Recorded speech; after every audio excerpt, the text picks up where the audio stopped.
भगवान की बातें इस YouTube चैनल पर आपका स्वागत है। तो चल रही श्रृंखला क्या आप जानते हैं, इसमें पुराणों के बारे में आप तक जानकारी लाई जा रही है। और हमने पहले पुराणों का बैकग्राउंड लेते हुए अलग अलग पुराणों में पहले कुल मिला के कितने पुराण हैं, ये 18 क्यों हैं ये भी देखा, ये 18 कैसे हैं और क्या क्या चीज़ें 18 हैं। और हमने पुराणों की लिस्ट लेके और उनमें क्या क्या कंटेंट हैं, उनके कितने उनमें श्लोक हैं और उनका स्ट्रक्चर किस प्रकार का है, ये जानने की चेष्टा करी। तो पिछले पुराण में हमने आखिरी पुराण श्रीमद् भागवत महापुराण लिया था। आइए अगले पुराण पर चलते हैं जिसका नाम नारद पुराण है। पर उससे पहले भगवान वेद व्यास को याद करते हुए उन्हीं के माध्यम से ये पुराण हम तक पहुँचे लिखित में, वरना हमें कभी भी ये पढ़ने को नहीं मिलते। ध्यान मूलम गुरुर्मूर्ति, पूजा मूलम गुरुर्पदम, मंत्र मूलम गुरुर्वाक्यम, मोक्ष मूलम गुरुर्कृपा। जी हाँ, अगला पुराण नारद पुराण। और नारद पुराण में वेद व्यास जी ने बृहत कल्प की कथा का आश्रय लिया। इसमें करीब 25,000 श्लोक हैं और इसके भी अन्य, जैसे आपने शुरू में जो पुराण सुने संक्षेप में, उसी के प्रकार से 2 भागों में बांटा गया है। पूर्व भाग है जिसमें आपको सूत शौनक संवाद मिलेगा, सृष्टि का संक्षेप में वर्णन मिलेगा, महात्मा सनक का उपदेश मिलेगा, मोक्ष के उपायों का वर्णन मिलेगा, वेदांगों का वर्णन मिलेगा, सुखदेव जी की उत्पत्ति का प्रसंग मिलेगा, सनंदन जी का नारद को उपदेश मिलेगा, सनत कुमार मुनि का नारद जी को पशुपाक्ष विमोक्ष का उपदेश मिलेगा। इसके आगे आपको गणेश, सूर्य, विष्णु, शिव, शक्ति आदि के मंत्रों का शोधन मिलेगा। और आगे जब हम चलेंगे तो आपको दीक्षा, मंत्रोद्धार, पूजन, प्रयोग, कवच, सहस्त्र नाम और स्तोत्र का वर्णन मिलेगा।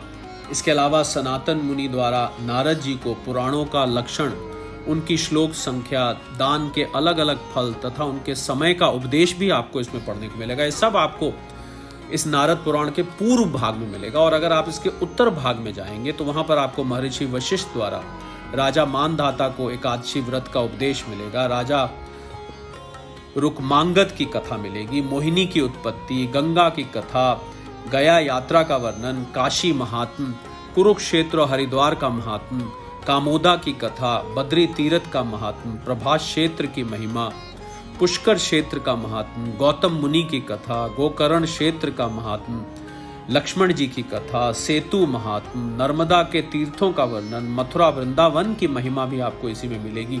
इसके अलावा आपको अवंतीपुरी की महिमा मिलेगी, वसु का ब्रह्मा जी के निकट जाना मिलेगा, मोहिनी का तीर्थों में भ्रमण आपको इसमें मिलेगा। ये सब आपको नारद पुराण में पढ़ने के लिए मिलेगा। इसके बाद अगर हम जाएं तो जो अगला पुराण आता है वो है मार्कंडे पुराण। जी हाँ, अगर आपने शुरू में लिस्ट सुनी हो तो कुल मिला के 18 थे, उसमें जो अगला नाम आता है वो मार्कंडे पुराण का आता है। तो मार्कंडे पुराण में पक्षियों को प्रवचन का अधिकारी बनाकर उनके द्वारा सब धर्मों का जैसे निरूपण किया गया। और इसमें थोड़ा सा छोटा ये पुराण है, इसमें 9,000 श्लोक हैं और इसके अंदर आपको मार्कंडे मुनि से जैमिनी ऋषि के प्रश्नों का वर्णन मिलेगा, धर्म संज्ञक पक्षियों के जन्म की कथा मिलेगी, बलभद्र जी की तीर्थ यात्रा मिलेगी, द्रौपदी के 5 पुत्र की कथा मिलेगी, राजा हरिश्चंद्र की आपको इसमें कथा पढ़ने को मिलेगी जो हम में से बहुत लोगों ने पहले पढ़ी हुई है।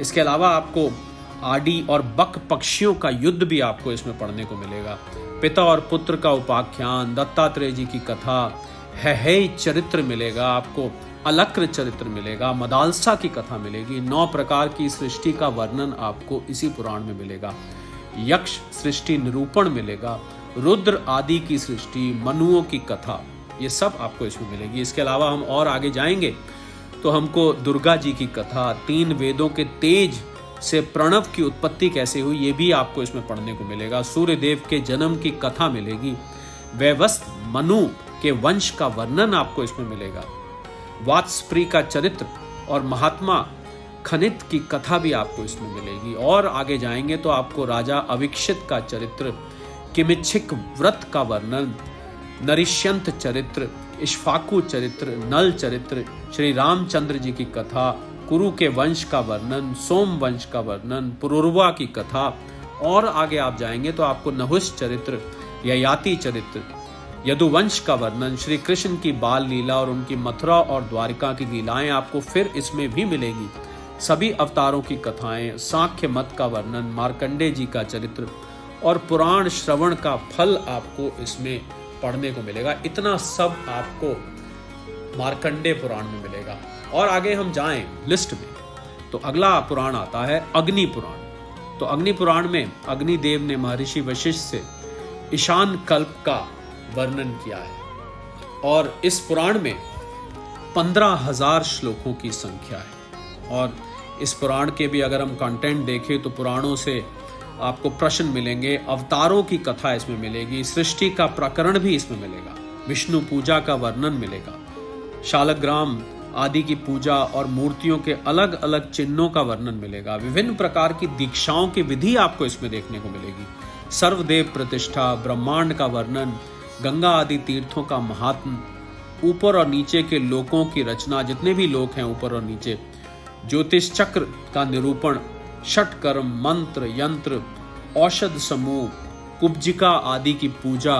और आगे हम चलते हैं अग्नि पुराण में तो हमको 6 प्रकार की न्यास विधि, विभिन्न आश्रमों के धर्म, श्राद्ध कल्प विधि, गृह यज्ञ, प्रायश्चित वर्णन, तिथि व्रत आदि का वर्णन भी आपको इसमें मिलेगा। यही नहीं, वार व्रत का वर्णन, नक्षत्र व्रत विधि, मासिक व्रत, दीपदान विधि, ये सब आपको इसमें मिलेगा। और आगे चलेंगे तो आपको नरक निरूपण, नाड़ी चक्र का वर्णन, संध्या विधि, गायत्री के अर्थ का निर्देश, लिंग स्त्रोत, राज्य अभिषेक के मंत्र का प्रतिपादन, राजाओं का धर्म, स्वप्न संबंधी विचार भी आपको इसमें मिलेंगे। और आगे चलेंगे आप तो आपको शकुन आदि का निरूपण, रामोक्त नीति का वर्णन, रत्नों के लक्षण, धनुर्विद्या, व्यवहार दर्शन, देवासुर संग्राम कथा, आयुर्वेद निरूपण, गज आदि की चिकित्सा, गो चिकित्सा, मनुष्य चिकित्सा, अनेक प्रकार के पूजा पद्धति, छंद, शास्त्र, साहित्य, व्याकरण,